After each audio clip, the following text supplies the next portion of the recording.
ओम नमो भगवते वासुदेवाय नमः। आज हम सुनेंगे अजा एकादशी का व्रत कथा।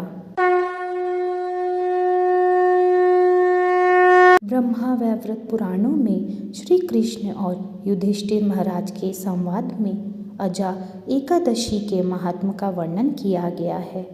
युधिष्ठिर महाराज जी ने पूछा, हे कृष्ण, भाद्रपद मास के कृष्ण पक्ष में आने वाली एकादशी का नाम क्या है?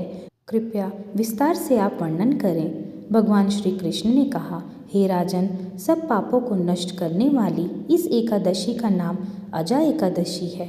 इस व्रत का पालन करके जो कोई भी भगवान ऋषिकेश की पूजा करता है वह सब पापों से मुक्त हो जाता है। बहुत पहले हरिश्चंद्र नामक एक सम्राट थे। वह बहुत ही सत्यवादी थे।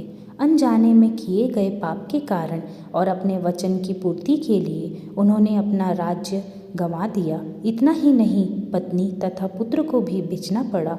हे राजन, उस पुण्यवान राजा को चांडाल के पास सेवक बनकर रहना पड़ा, फिर भी उसने सत्य की राह नहीं छोड़ी।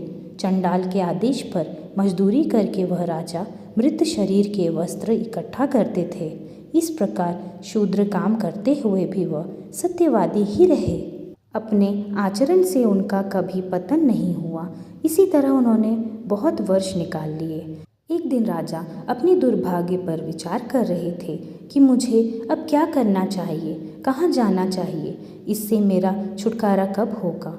राजा की ऐसी दुर्दशा देखकर गौतम ऋषि पास आए। ऋषि को देखकर राजा को विचार आया कि केवल लोक कल्याण हेतु ब्रह्मदेव ने ब्रह्मांडों का निर्माण किया है। ऋषि को प्रणाम करके राजा ने अपने दुखद परिस्थिति बताई। राजा की दुर्दशा देखकर गौतम ऋषि ने विस्मय से कहा, हे राजन, आपके अच्छे कर्मों से जल्दी ही श्रावण मास के कृष्ण पक्ष की अजा एकादशी आ रही है। इस दिन व्रत का आप पालन करें और जागरण करें। आप सभी विपत्तियों से मुक्त हो जाओगे। हे राजन, केवल आपके लिए मैं यहाँ आया था। राजा को उपदेश देकर गौतम ऋषि अंतर्धान हो गए।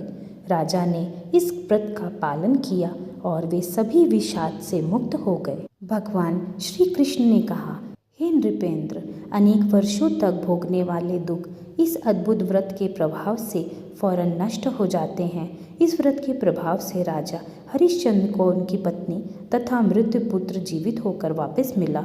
उनका राज भी उन्हें वापस प्राप्त हो गया। अनेक वर्षों के पश्चात राजा हरिश्चंद्र, उनके संबंधी और उनकी प्रजा, इन्होंने भगवत धाम की प्राप्ति की। हे राजन, जो कोई भी इस व्रत का पालन करता है उसे आध्यात्मिक जगत की प्राप्ति होती है।